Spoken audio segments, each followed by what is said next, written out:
All right, good morning, everybody. Can you all hear me? Yep, good morning. All right. Yeah, good morning. So, a couple of announcements. I will not be here Thursday and Friday. I have to go out of town due to family commitment. And that's one of the reasons why I've been messing around with Chapter 27. The other reason was having to do with the fact that Chapter 27 homework was due the first, right where we had the first exam. So I wanted to change that too. So anyway, I will give you an announcement as to when Chapter 27 homework is due.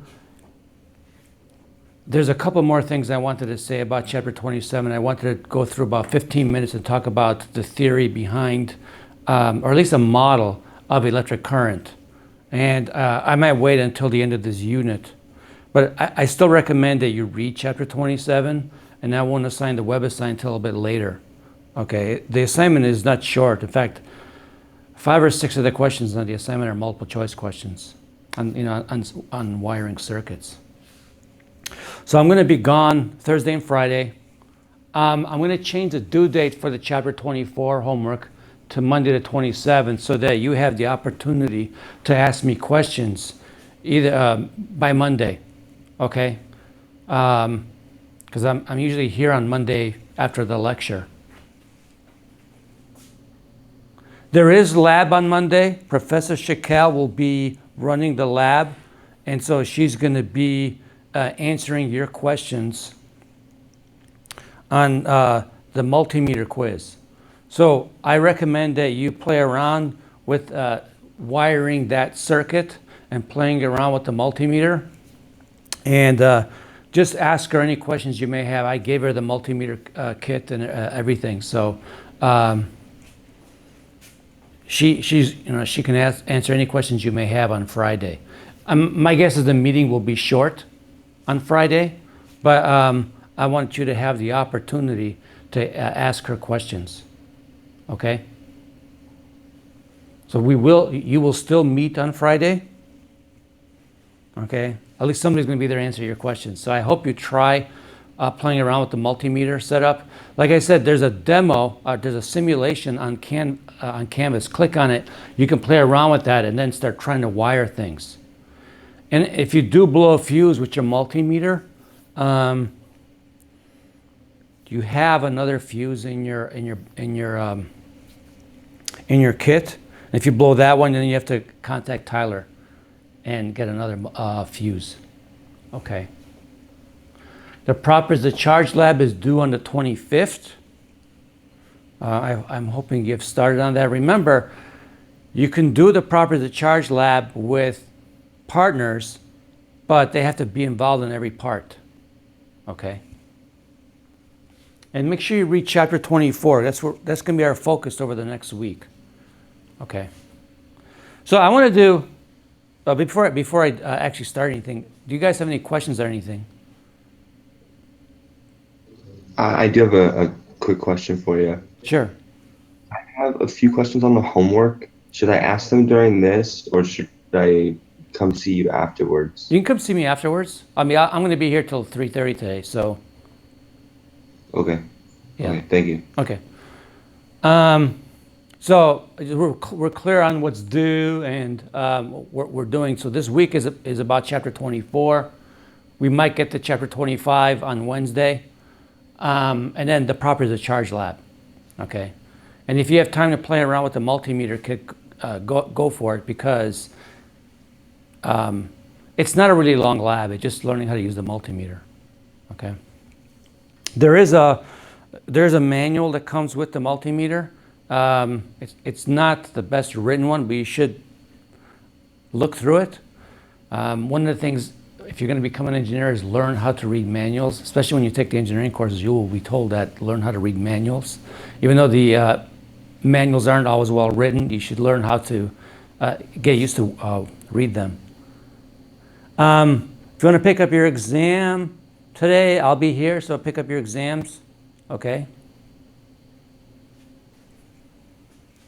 I'm not sure what that last comment is in the chat box. Okay, So I'm going to do something a little bit different. Oh, hold on a second. Oh, okay. I'm going to do something a little bit different today. I'm going to run a poll of a couple of questions. It's an anonymous poll. And, oh, this shows up. I didn't set that up right. Let me make the question larger.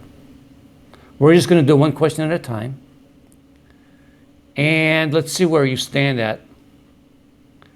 Do you all see the poll? And we're only going to answer the first question. So the first question in the poll says, is a true or false question. A charged object is always attracted to an uncharged particle. Or the wording's not good, but a charged object is always attracted to an uncharged object. Is that statement true or false? So go ahead and, like I said, it's anonymous. Okay. Yeah, I think you have to choose all of them before you hit submit. It's not letting me click submit on the first one. Okay, just randomly choose then. I messed up. I should have just put one question on it and just reused it. Okay.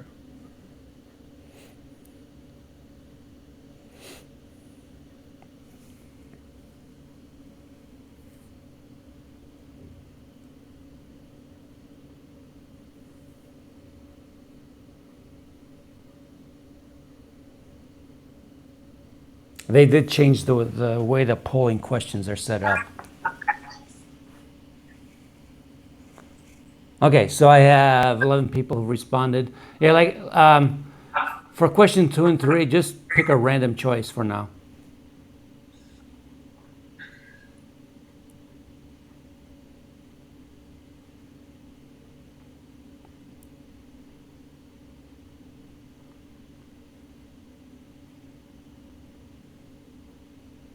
All right, I need one more person to respond.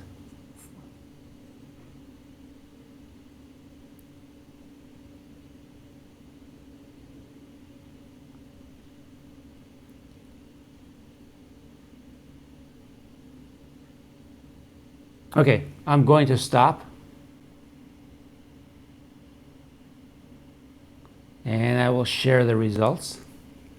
Just focus on the first question. Okay, the other two were random. So, regarding charged and uncharged objects,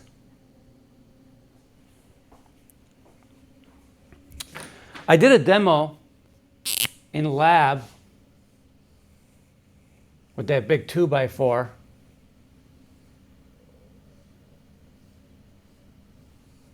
And the negatively charged rod. And this has to go with the properties of charged lab.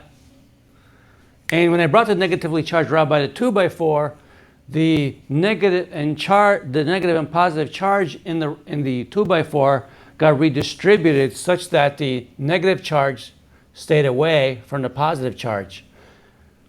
And so when this happens, you have positive charge on the surface here, which is real close to the negative charge of the rod. They're going to attract.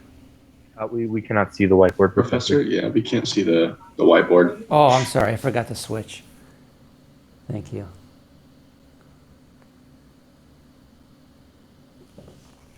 Is that better? Yep. So this is a 2x4. So let me go through that again.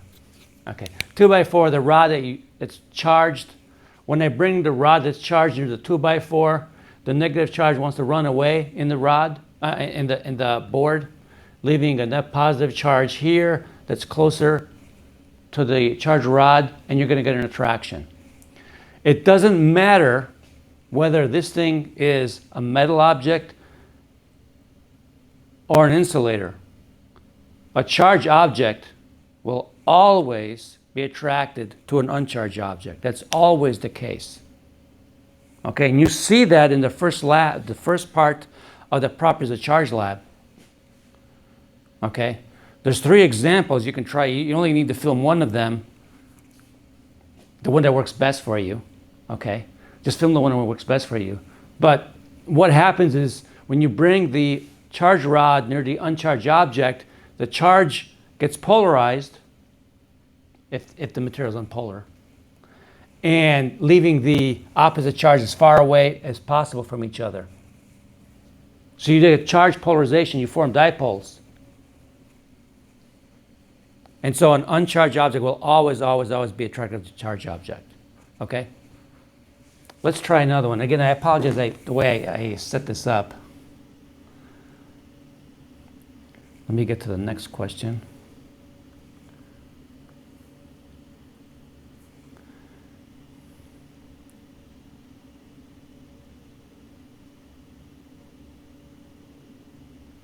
Okay, I'm gonna run the poll again.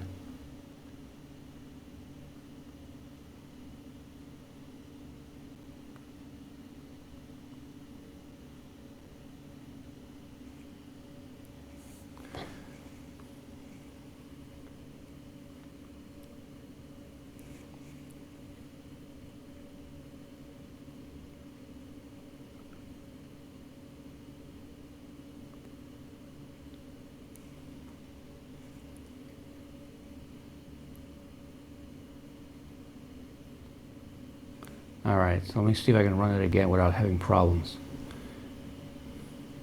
They completely changed the way the poll is done.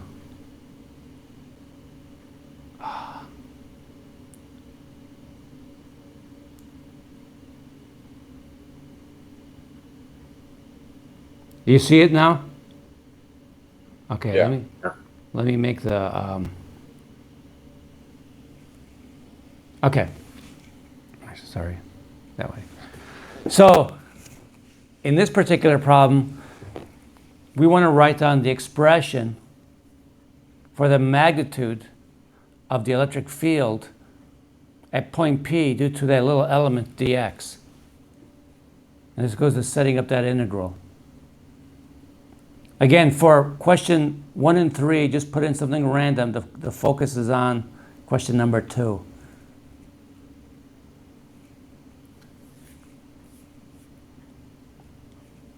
This is specifically asking for the formula in the y hat, j hat. Yes.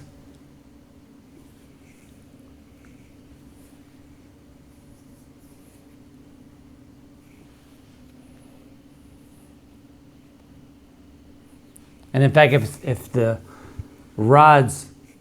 origin is right in the middle of the rod, then the x component would cancel.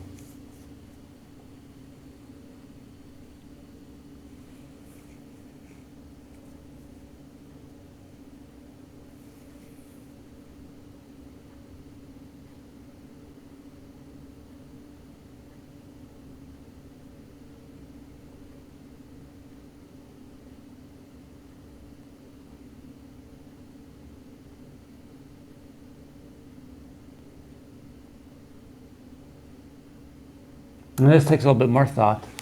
I have about 9 of you who responded.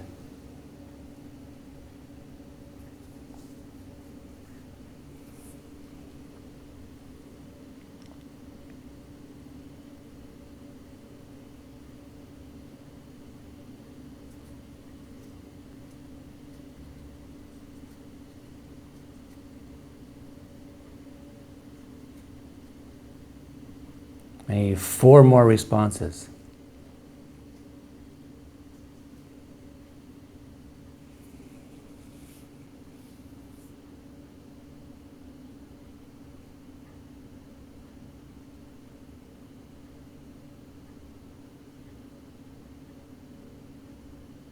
One more person. Just make your choice.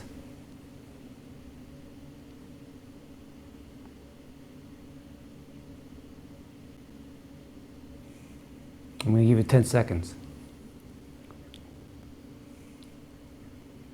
5. Okay, I'm going to end the poll here. And I will share the results. So again, the focus is on question number 2.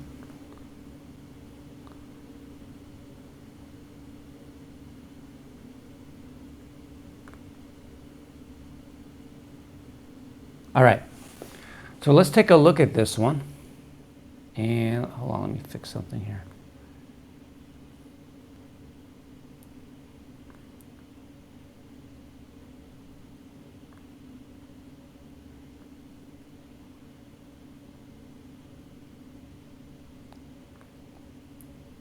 All right, so we want to find the field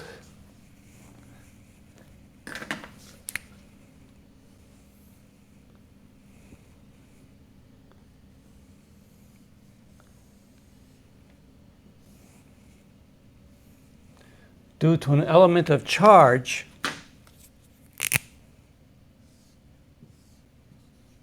dx. This is a uniformly charged rod.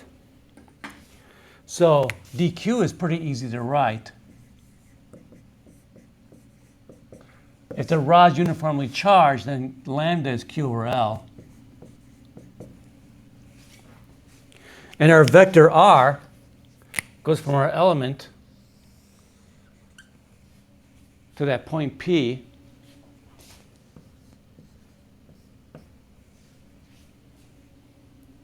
And so we know r squared.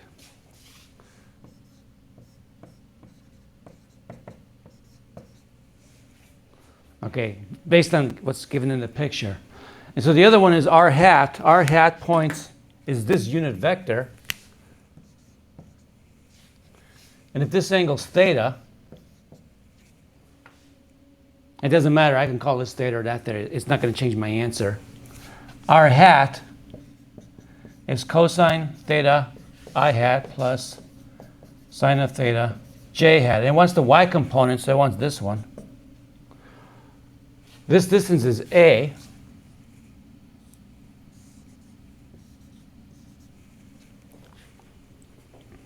So sine of theta is a over r. So I put it all together.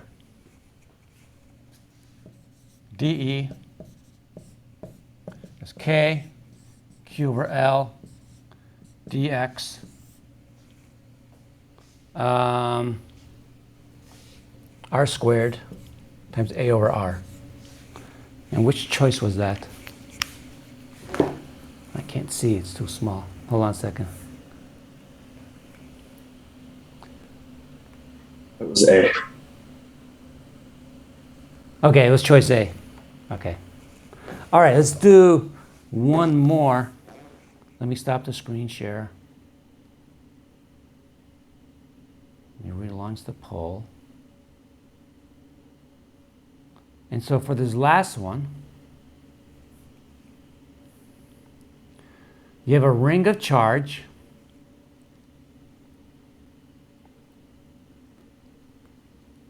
a full ring of charge with a non-uniform charge density given as lambda equal lambda naught e to the minus theta, where lambda naught is a constant, theta is measured counterclockwise with respect to the x-axis. Which one of those describes the electric field at the center of the ring? So answer the third question and put something random for the first two.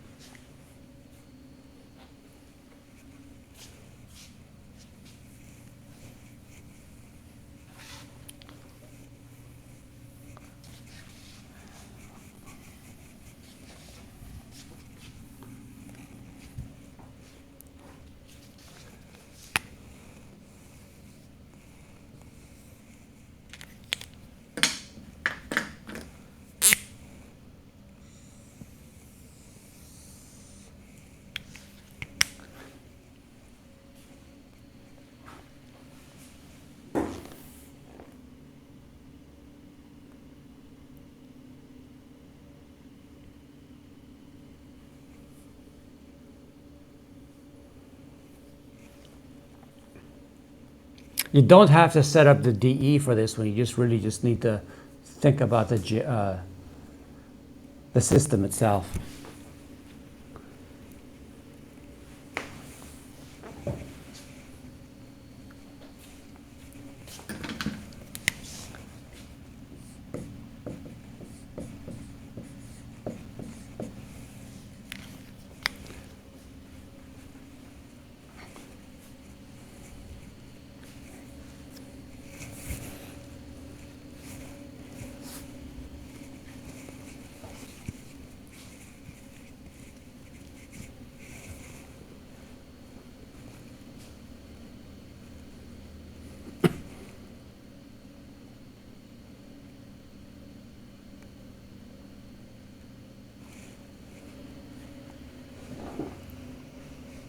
Okay, so I got about 8 people who responded.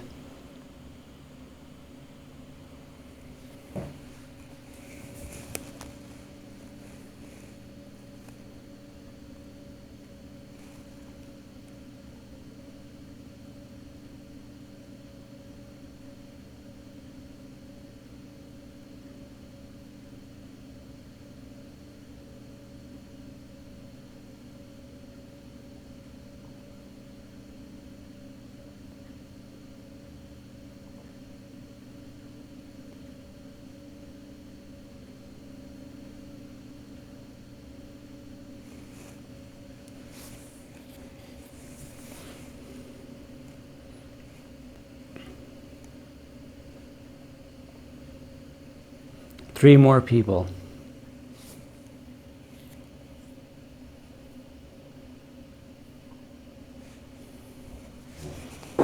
And we have a nice distribution of responses.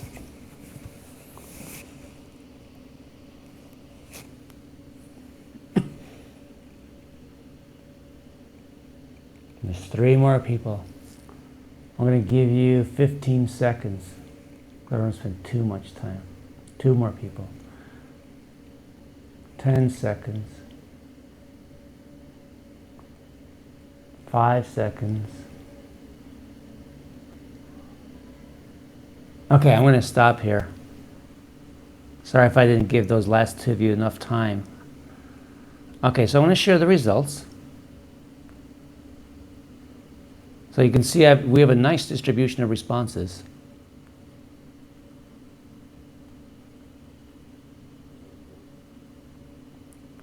Okay, and I'm going to stop sharing.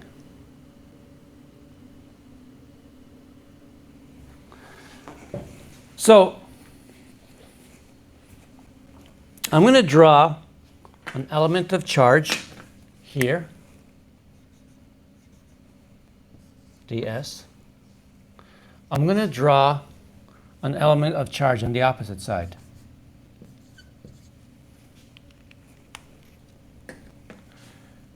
This element of charge produces a field that points towards the center because this is positively charged. So the field due to this guy is, that's not good. I'll use blue. That's supposed to be a straight line, okay. And this one also produces a field towards the center. So what can you say about those 2 arrows? They're equal magnitude. Are you sure about that? Let's see. Because it's lambda not e to the minus theta, right? If it was uniform, you'd be correct. But what happens as you go around counterclockwise? This thing gets bigger. I mean, over here it's pi, right? A to the minus pi is kind of small. So in fact, this is going to be tiny compared to that. This is going to be way bigger than this. Okay, so in fact, in the end, since this is way bigger than this, the field vector is going to point in that direction. And then if you consider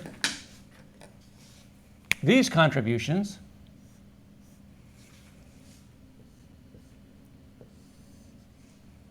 they're going to be small also.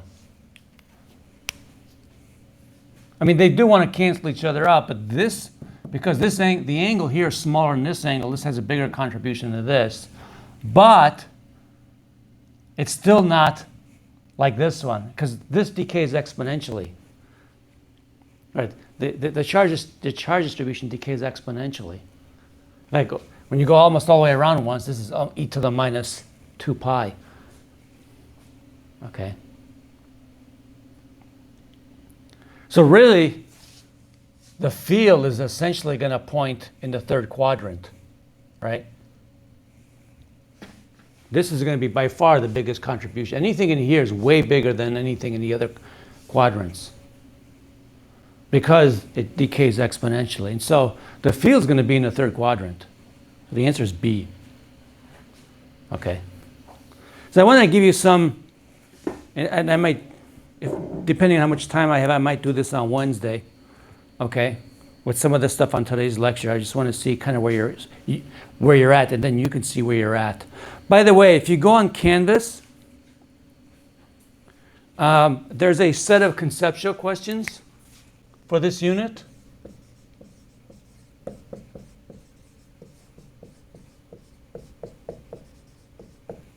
There's a set of conceptual questions for this unit. You can use those conceptual questions to help you to better learn the material.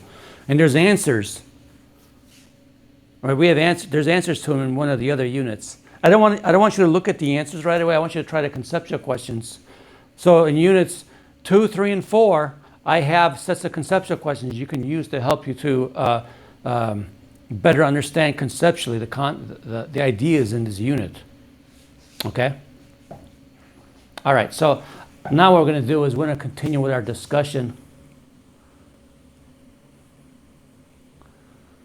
And I'm sorry, I'm going between two monitors.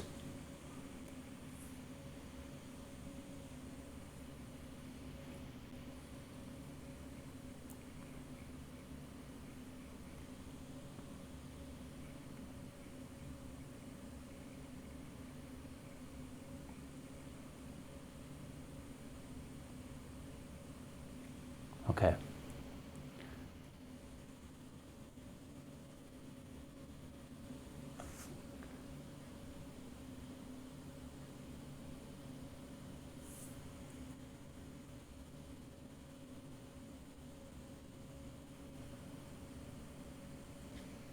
So I want to continue our discussion from the other day. We're still going to be talking about electric fields. I want to talk about field lines and Gauss's law. And I think if we have time on Wednesday, I might do a couple more conceptual questions. A poll. I'll set it up better than I did this time. So we talked about the idea of the field line that's used to conceptualize what an electric field is. And as a reminder,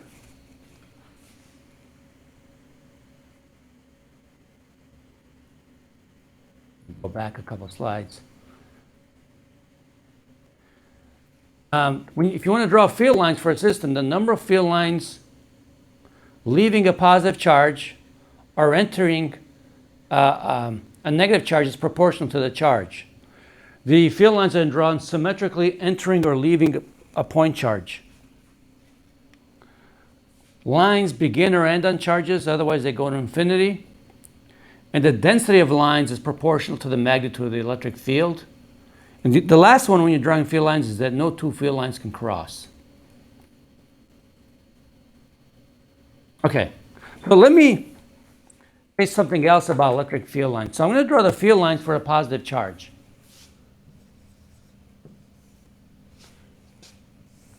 So a positively charged particle, the field lines point away. I'll draw them symmetrically about the charge.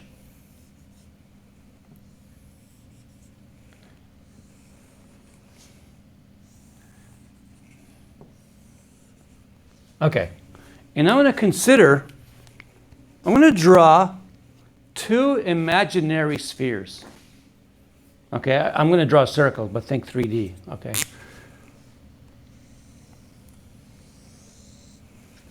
Sphere number 1 of radius R1 and sphere number 2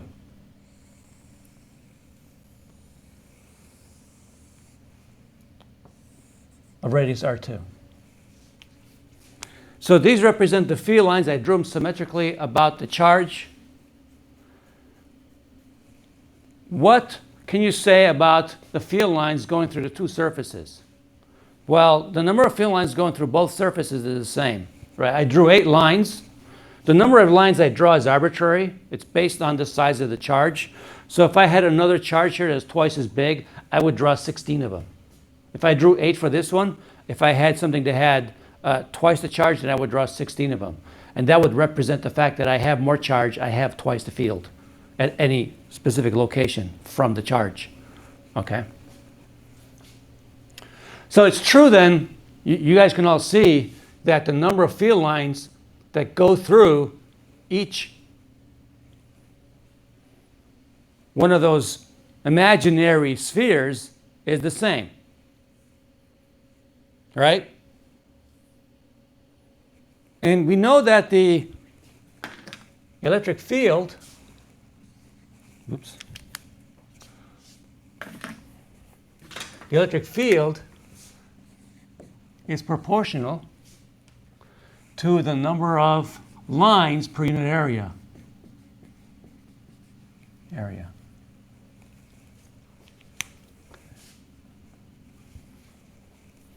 Which means that for the smaller sphere, the density of lines going through the smaller sphere is greater than the density of lines going through the bigger sphere. Because I'm closer to the charge. And then because I'm closer to the charge, the field's greater. Okay. Now, let's calculate the number of lines per unit area going through the sphere. Is it just n, whatever that number is? I drew 8 of them, but I can draw them arbitrarily. So the number of lines per unit area over the smaller sphere is going to be n over 4 pi r1 squared. The number of lines per unit area for the other one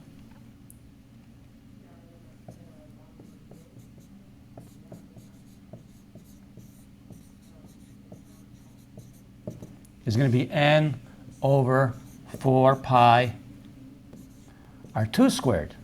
Everyone okay with that? And if I take the ratio of the number of lines per unit area for the big one divided by the little one, I'm going to get this.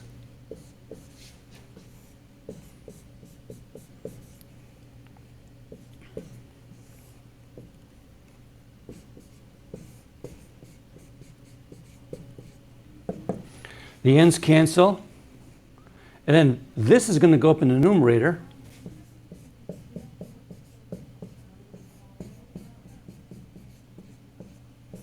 Four pi's cancel. So if I take the number of lines per unit area for this sphere and divide it by the number of lines per unit area for this sphere, I get this ratio. What if I do the following?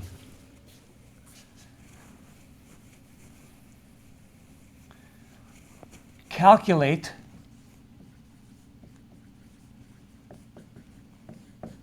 E2 over E1. E2, the magnitude of E2 is K Q over R2 squared. E1 is KQ over R1 squared.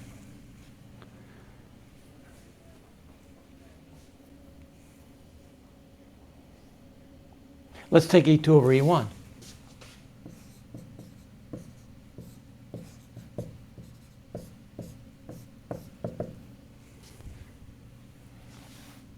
What does that give me? Well, I'm going to take this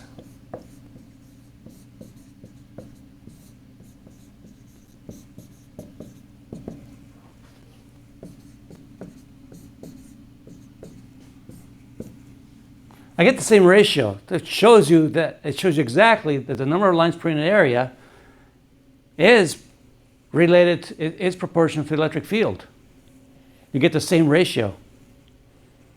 So the number of lines per unit area is indicative of the electric field. The density of lines passing through each surface is indicative of the field. So as you go further away, the lines spread out. You get the same number of lines going through each of these spheres, but because this sphere is bigger, the density of lines going through the bigger sphere is less. And so this agrees with Coulomb's law. Let's try something else, but this time I'm going to write conventionally, I'm going to write K differently. I showed you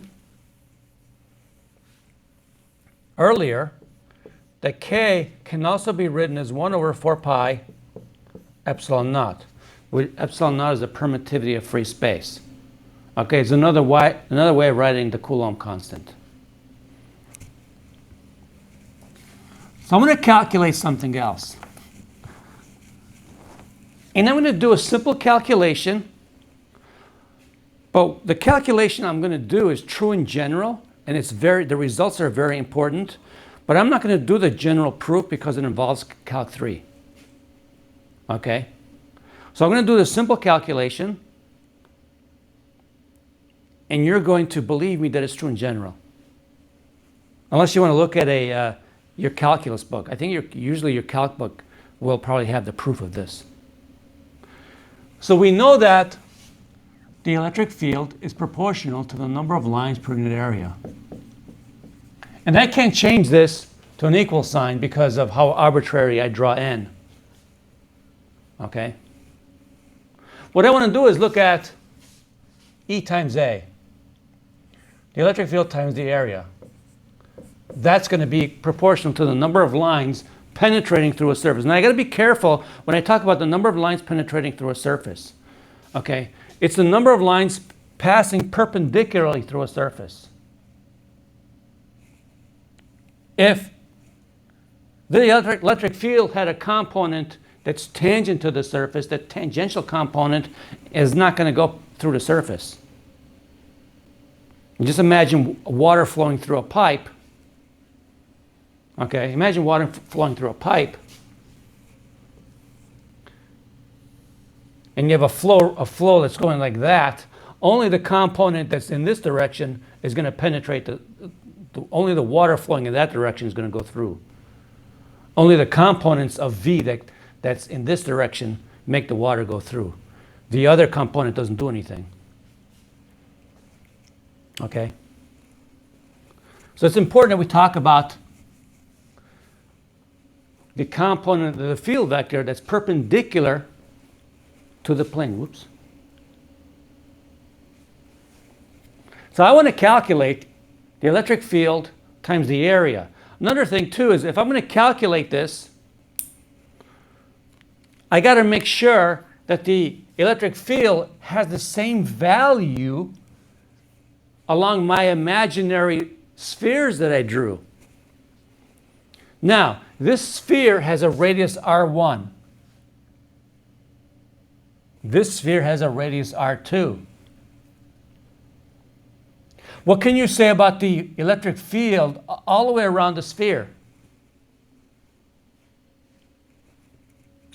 It has to be uniform. Yeah, it's the same. Yeah, it's uniform. The same value, right?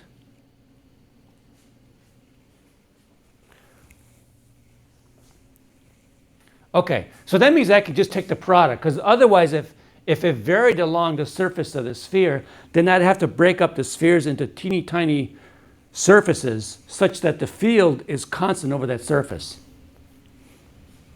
Okay, so the electric field, let's do this one. I'm going to use 1 over 4 pi epsilon naught. So it's going to be Q over 4 pi epsilon naught R1 squared times the surface area, which is going to be 4 pi R1 squared. So this cancels with this. And so this is our E times A, and that's equal to Q over epsilon naught. I can do the same thing for the blue one, and you can tell for the blue one, I'll get Q over 4 pi epsilon naught R2 squared times 4 pi R2 squared, and it gives me Q over epsilon naught. And you can show that this is true for any shape. Whatever imaginary surface I draw, I chose a simple one because then I could do the calculation easy. But I can choose a rectangular one. I'll get the same result. That if you take the electric field times the area,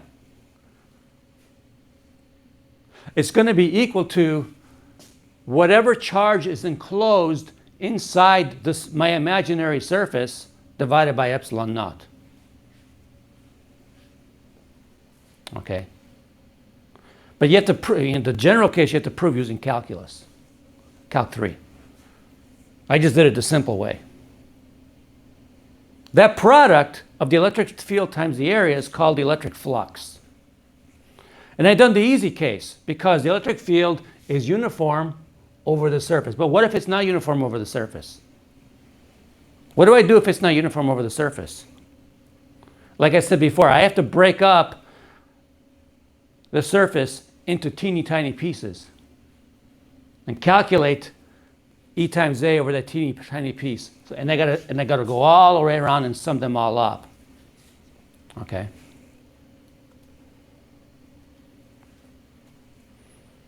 And so that I want to consider that next. Suppose I have an electric field that's not uniform over the surface. Then I would have to break it up into a bunch of pieces so that this is small enough so that the electric field is constant over the surface. And I got to do the same for this one. And I got to do the same for this one. And so what I got to do is calculate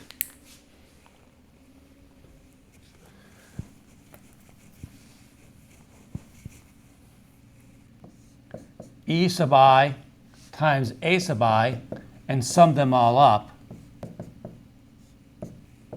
over all the surfaces. The E is on the electric field, and the area is the small element of area over which the field is constant over that area. But I still got to be careful. This is still not precise because if I have a surface like this and the electric field is like this, the tangential component of the electric field does not go through the surface. Only the normal component goes through the surface. So I want the component of the electric field that is perpendicular to the surface. So let me draw normal to the surface. I want the component along the normal to the surface, which is E cosine of theta. I can write it as a dot product. And so I have to write it this way.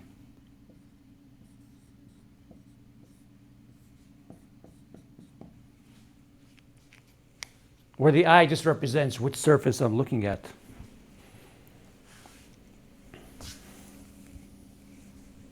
Okay? So I'd have to sum over all the surfaces. If it was a box, then I'd have to sum over all 6 sides of the box. But what if the field varied continuously over the surface? How small do I make this?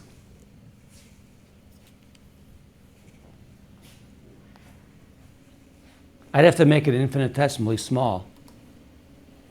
So then the sum becomes an integral. And so in general, what we do is when we write the flux, we don't write it just as E times A, but we write it as an integral over a surface. And so E times A should be really written this way.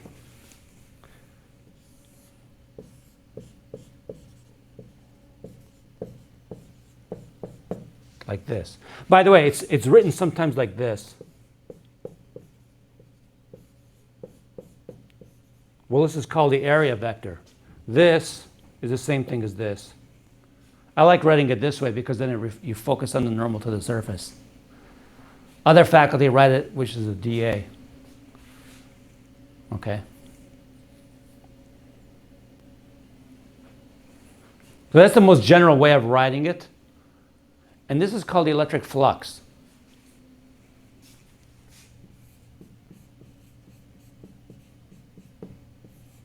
And yeah, I know this stuff is abstract, and I know it's very hard to get used to.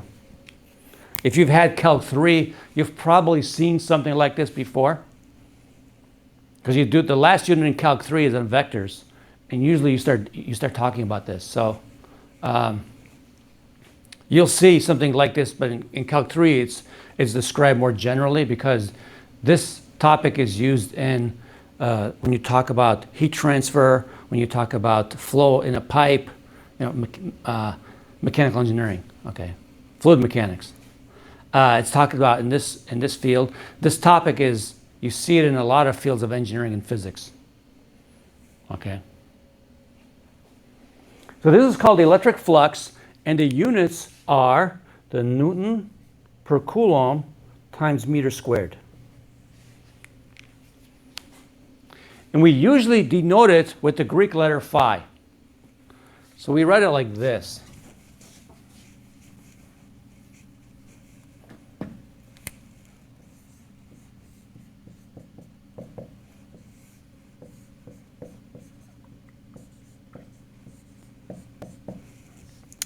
And if you integrate over a closed surface, then you signify that by putting a circle around the integral sign.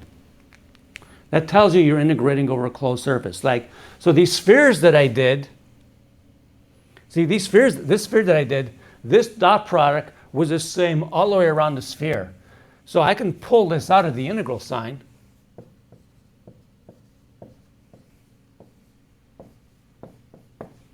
And these two vectors all the way around the sphere are parallel to each other.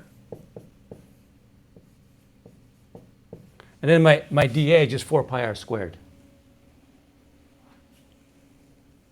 Okay? So this is the most general. This works in every case.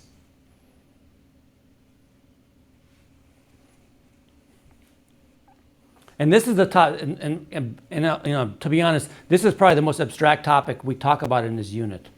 Okay? And I know students struggle with this, but after you do some problems with it, you get better at it. If I integrate around the closed surface, this represents the net flux, okay? The net flux leaving the surface. We define this as the net flux leaving the surface. So this is positive. This is positive when you have a net flow out of the surface. As a result, we define the normal to the surface as pointing directed outward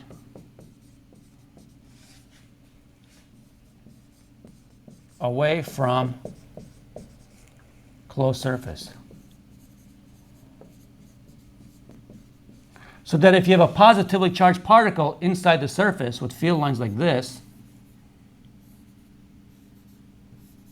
and the normal to the surface is in the same direction if I drew a sphere, then E dot n is positive. If I have a negative charge inside the surface, then the field and the normal are opposite each other and represents the field lines coming into the surface. But because we define this as the outward... So n hat is... Go ahead.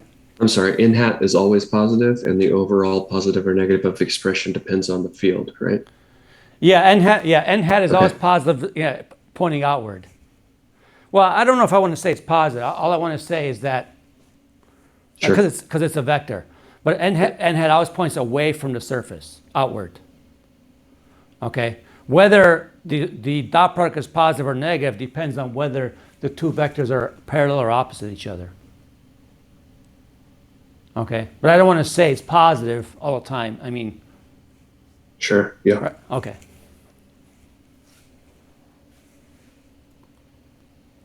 So just to give you an idea of how this is used, I want to give you an analogy with water flowing through a pipe.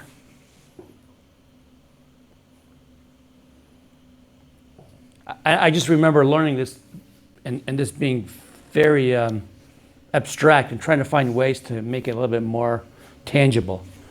So imagine you have water flowing through a pipe like you see in that picture. And I made the geometry of the pipe so that the cross-sectional area of the left side is different from the cross-sectional area of the right side. The letter V represents the velocity that the water is moving. Those arrows that you see are what we would call streamlines. So you just have water flowing uniformly from left to right in that pipe.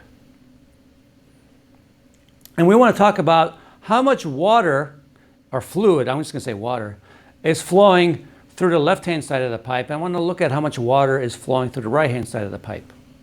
Okay? Get in this picture. All right, so let me go back. It's going to be the same idea as this.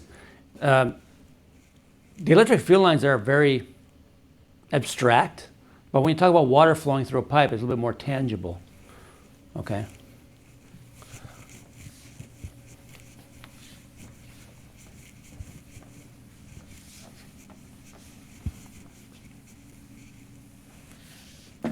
So let me draw my pipe.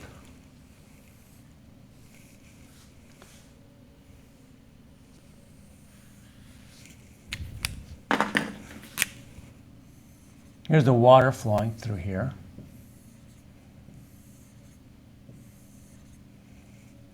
I want to calculate how much water flows through this surface, A2, in some time delta t. In order for me to do that, I have to look at how much volume of water passes through this surface in a time delta t. Okay? So how much volume of water? Well, the volume of water is going to be the area, A2, times whatever distance the water travels in a time delta t. So the volume is going to be A2 times, I'm going to call V1. Oh, actually, this is A1, sorry.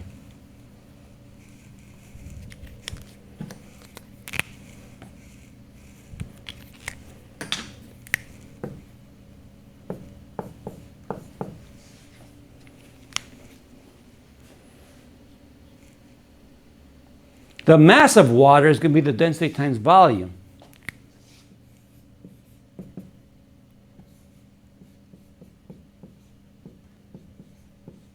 And of course, this water is passing perpendicularly through the surface.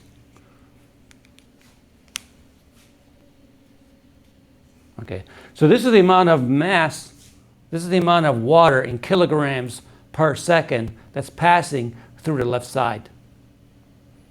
We can do the same thing for the right-hand side. But for the right-hand side, I have to draw I have to do a dot product. Why? Because V2 is this way, but it's only the component of the velocity vector passing perpendicularly through the surface that contributes to the water flowing through the surface. Any component in this direction not going to go through the surface. It only flows along the direction.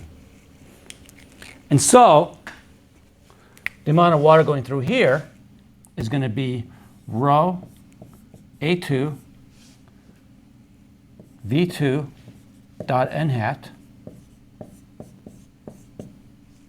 delta t. Okay, so that tells you the water flow here and then the water flow here.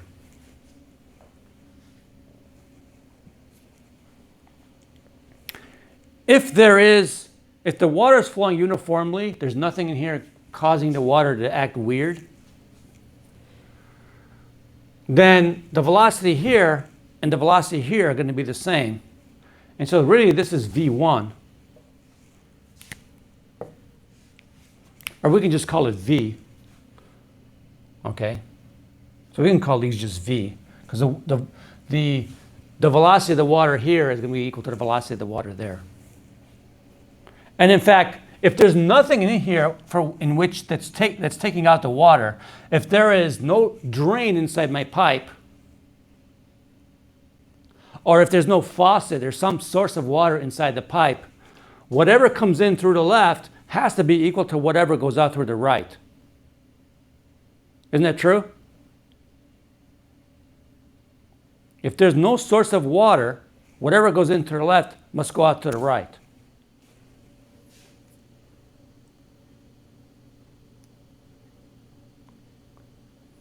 You're talking about, I'm sorry, Matt, you're talking about the normal?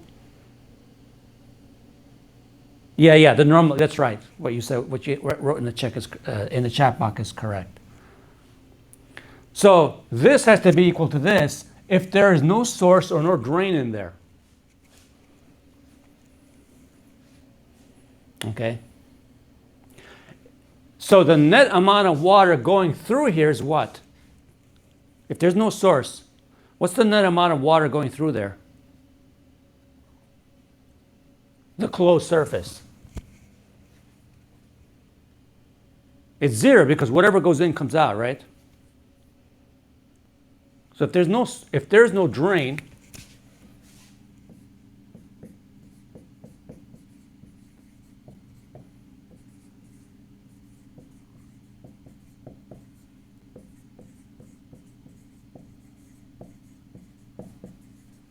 then the net amount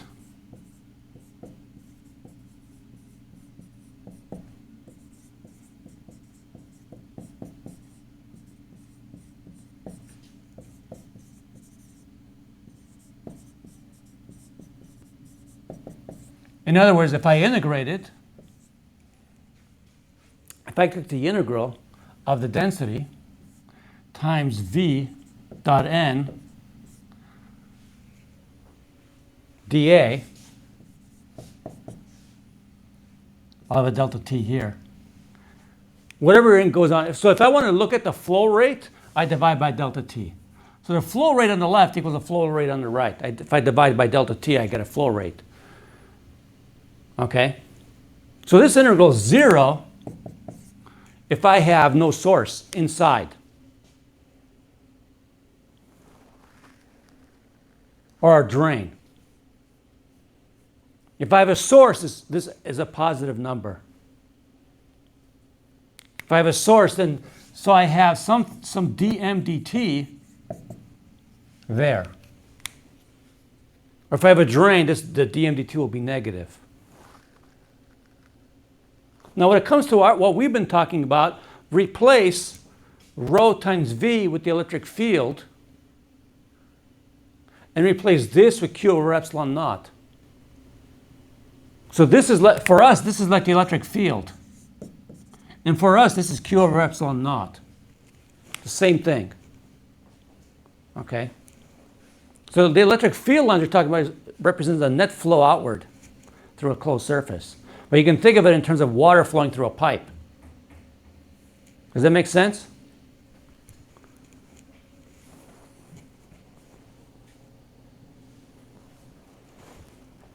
So you can use the water flowing through a pipe analogy to help you to understand the electric field lines going through a surface. Even this is hard to grasp at first. If you've had Calc 3, you've probably seen this discussion before, or something a little bit more general than what I'm saying here. I'm being a little bit more specific, and I'm being less rigorous. Okay.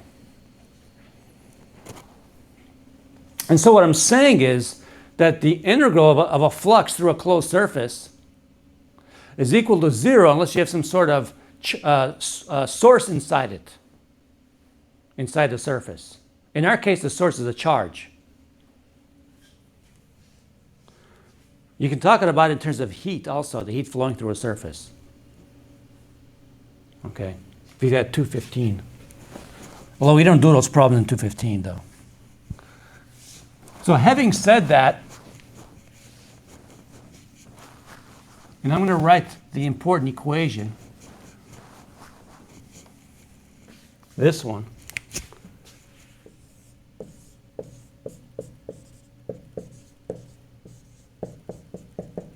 This is zero as long as there's no source inside the surface, the closed surface. But if there is, then it's this, where Q is whatever is inside the surface. So having said that, let's try an example. Suppose I have a point charge. I'll draw it in red.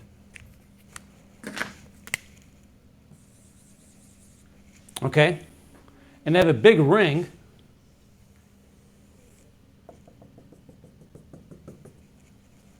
Around that point charge. The charge density of the ring is lambda and is uniform. I'm going to draw an imaginary surface around my point charge. I want to calculate the electric flux going through this imaginary surface. Okay, let's make this imaginary surface radius r. I want to calculate this integral for a surface that encloses this charge but does not enclose the ring. What's the answer? Do I have to do this integration?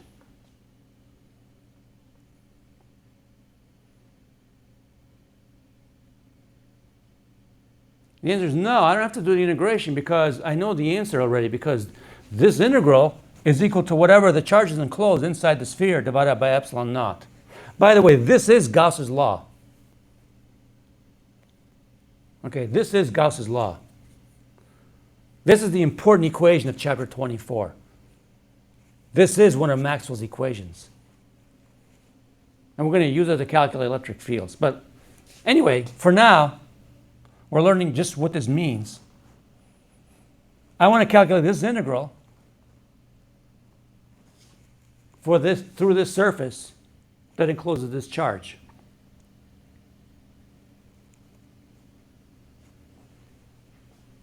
The answer for this one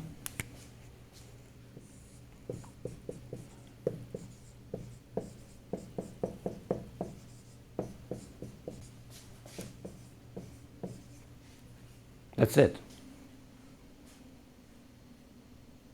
Okay? Because I know Gauss's law, I don't have to do any calculation. I know that this is what's enclosed inside the sphere. What's enclosed inside the sphere is Q. So the integral is Q over epsilon naught. Now I could do another one where I can choose a very big sphere.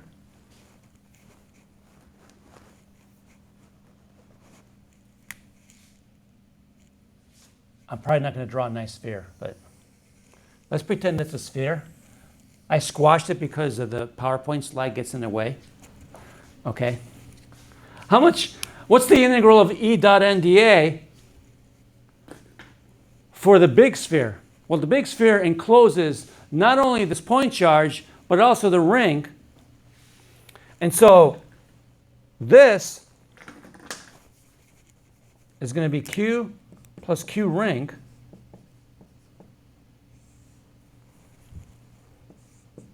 over epsilon naught. But what's Q ring? Well, it's the length of the ring times lambda.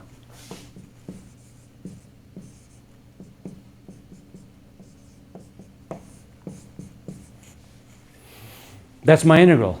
I didn't have to do anything complicated. I didn't have to do any fancy calculus here.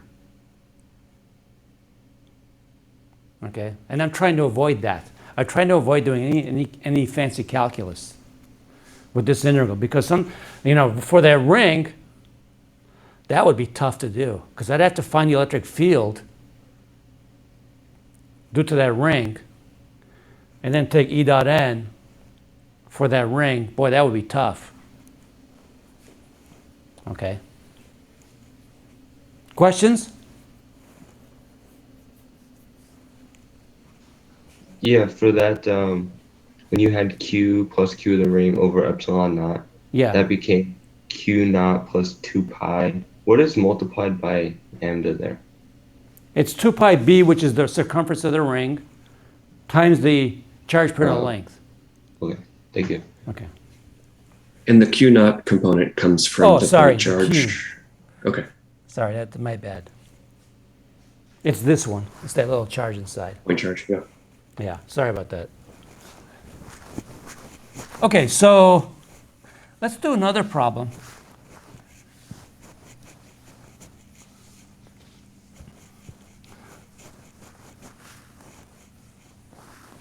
My goal is know what that integral means, but try not to actually perform the integral if I can.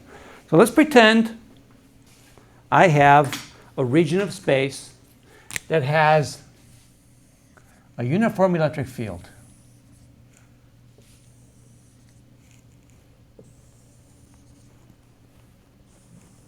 But both the previous one and this one are actually problems in your book.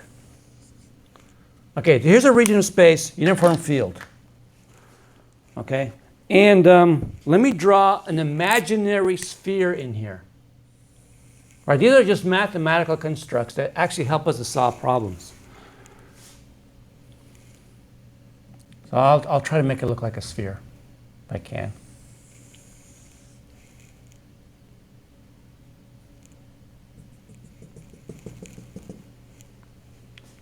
I want to calculate the flux through the left-hand side of this sphere. I want the integral, not of the closed surface, but E dot n dA over the left surface, or left half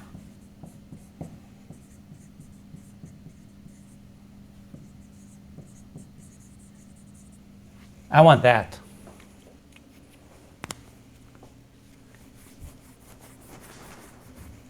Okay.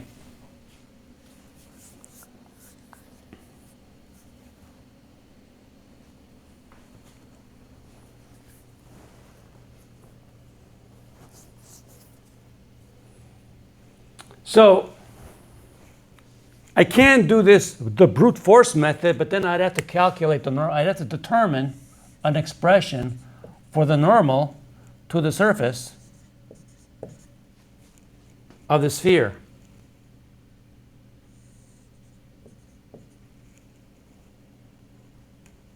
Okay? And then I'd have to write an expression for the electric field. And then I'd figure out what the dot product is and then integrate over the left half surface. And that's not easy either. So I'm going to try to do this problem without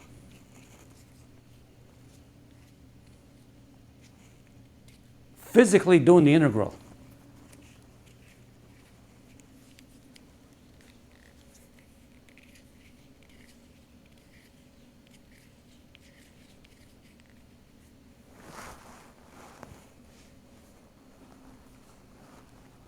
What do I know? What can I do?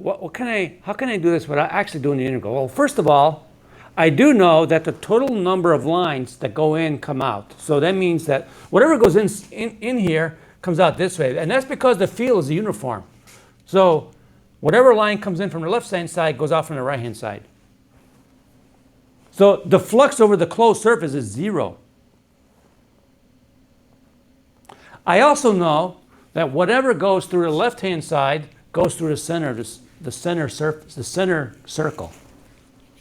Isn't that true? Whatever goes in the left-hand side goes through the center circle.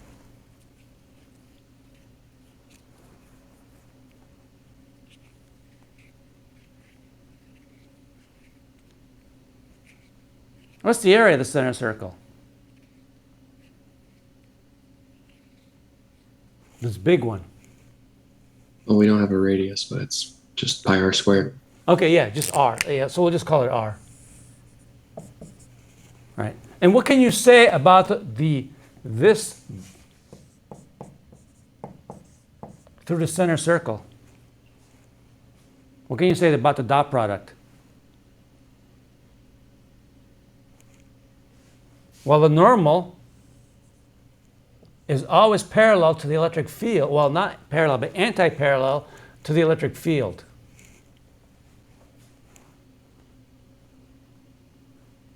So this is minus E.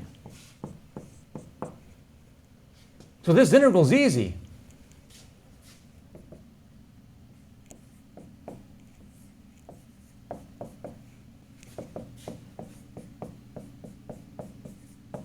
I'm done. And then if you do the right-hand side, it's plus E times pi r squared. So the sum is 0, because whatever goes in comes out. Whatever goes in the left-hand side comes out the other side.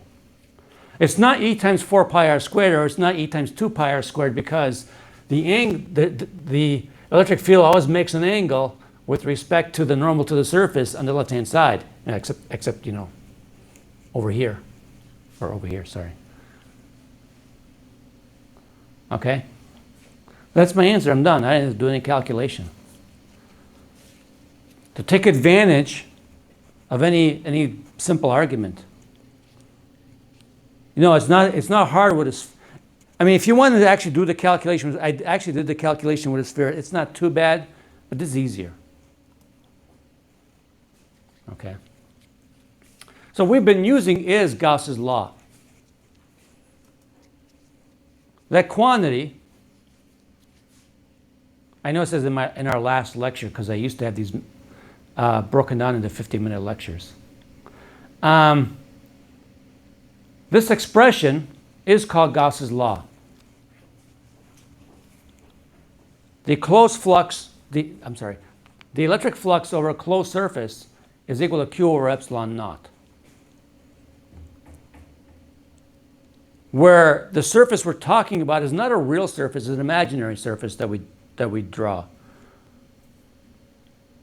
That's another thing that causes problems about that spherical surface. It's not a real surface. It's just a mathematical construction that helps us to understand what's going on in the system. So the figure that you see there on the slide, and I said this earlier, if I put a charge, Q, whether it's positive or negative, it doesn't matter. If I have a charge Q, okay, and I draw whatever surface I want,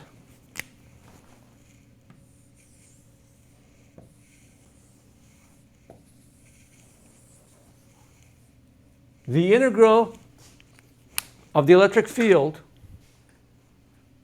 around any of those surfaces is going to be the same.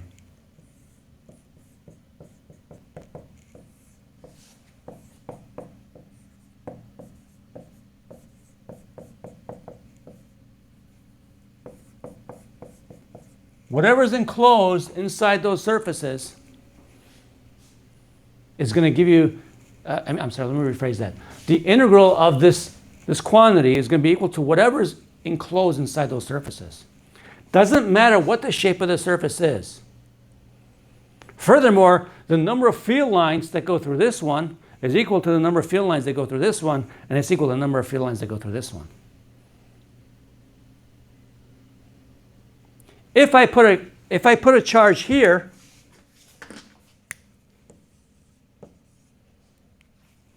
and I do this integral, if I put the charge right there, and I integrate here, the number of field lines going through here, any one of these is 0. Why? Because if you draw the field lines, they come in the left-hand side, and they come in the right-hand side, and they go through the left-hand side. Whatever goes in comes out. If you're outside the surface, whatever goes in comes out. But once you put it inside, once you have a source inside, the field lines will either go towards it or away from it.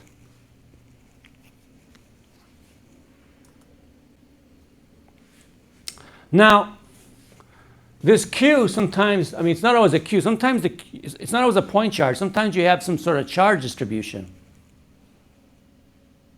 And so sometimes you can write it as the integral of rho dV or sigma dA or lambda dL. If you have a charge distribution to Q, it might involve an integral, okay, over the little surface. And we'll do an example, probably not today, we'll do an example next time. Okay. So this expression is true for any imaginary surface enclosing a distribution of charge. And no, I'm not going to prove to you in general Gauss's law, but if you're interested, it might be in your calc book, or it would have to be in a more advanced book. Sometimes the introductory books have the formal proof. Okay, but you have to know Calc 3. Gauss's law is a consequence of Coulomb's law. If Coulomb's law was 1 over r cubed, you wouldn't have a Gauss's law. Because surface area goes as r squared. Coulomb's log goes as 1 over r squared. Those r squares cancel. If you had something that was 1 over r cubed, we wouldn't have a Gauss's law. It's actually, in fact, Gauss's law is a different way to write Coulomb's law. In fact, but this is always true. Coulomb's law is not, because the problem with Coulomb's law is you can have forces acting on a charged particle in the absence of other charges. So Coulomb's law can't explain that. But this thing can.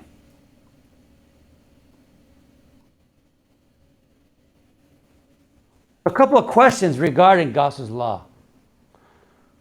Does zero flux imply zero field? Oh, so it is in your calc book. That's good. You should look at that, especially if you've had Calc 3. There is an advantage of having Calc. If you've already had Calc 3, there is an advantage in this unit. Okay, but we don't do the calculations at the level you would do in Calc 3 anyway. But we try to use a more physical approach. But it helps a lot. So does zero flux imply zero field? And we already know the answer to that question because we've done a problem like this.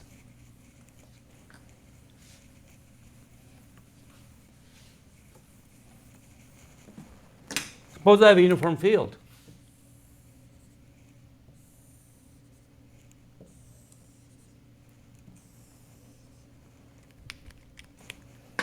And I draw our sphere as my imaginary surface. Whatever goes in goes out. Okay?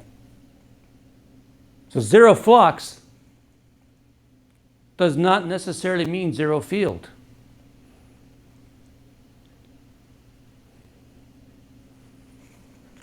Because you might have a uniform field. All right, I could draw a cube in the region where I have zero field. I'm sorry, a uniform field, and I still get a flux of 0. Does zero net charge imply zero field? Well, what if I have a dipole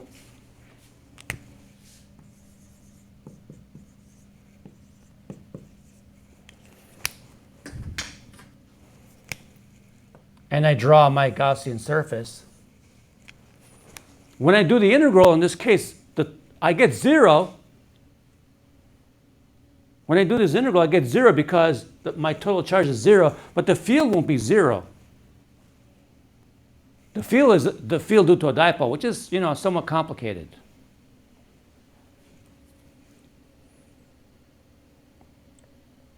Does zero net flux imply no charge within the surface? No, because there's an example, a dipole. So if we're going to use Gauss's law in problems, we've got to be careful. We need to understand that there might be situations where the integral is 0. Doesn't mean the field's 0, because you can have a uniform field. You can have some sort of non-uniform charge distribution where total charge is 0. So you've got to be careful. We can use Gauss's law to determine electric fields. And we will use Gauss's law to determine electric fields. We're going to do that next time. But we can only use Gauss's law to determine electric fields in very simple cases. Okay? So let's do one last thing. Let me show you this slide. And let's look at the question. We want to know the charges contributing to the net flux through S2. You see S2. Which charges contribute to the total flux through S2?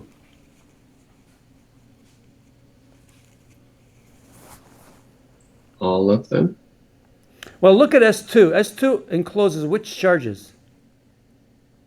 Which charges are inside S2? 2 and 4. 2 and 4. Right? Only 2 and 4 contribute to the charge. Q1 and Q3 will not, because the field lines due to Q1 will go in one side of S2 and come out the other. The same thing for Q3. If you want to look at the charges contributing through the surface S3, it would be Q3 and Q4. And if you want to look at the charges that contribute to the flux through S1, it would be Q1 and Q2 only.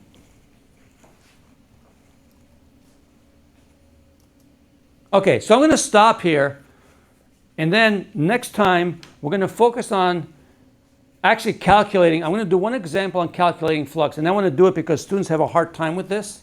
The first time I taught this, I didn't have this example, and I put it on the exam, and it didn't go well. So I want to do an example of calculating flux, and then I'm going to use Gauss's law to calculate electric fields. And like I said, using this to calculate this is only good under certain circumstances. Now, this is always true, but if I want to calculate the electric field using this equation, I have to actually have situations where I am able to pull this out of the integral. Because if I know this, and I can pull this out of the integral, I can solve for E. But if you're doing a complicated system, and you want to apply this to calculate electric fields, good luck with that. At least in this form, okay? There's another form to write Gauss's law. If you've had Calc 3, you would know it already. There's another way to write this integral. And that one is actually way more useful than what we're doing in this class. Okay? There's something you have to learn called a divergence theorem. And in fact, I allude to it in the notes. I'm not going to talk about it, but I have a couple slides in the notes that allude to the divergence theorem. You can take a look at them. Okay? So I'm going to stop here. I'll be here till 3:30. Okay? So I'll see you guys next time. Have a good day. You.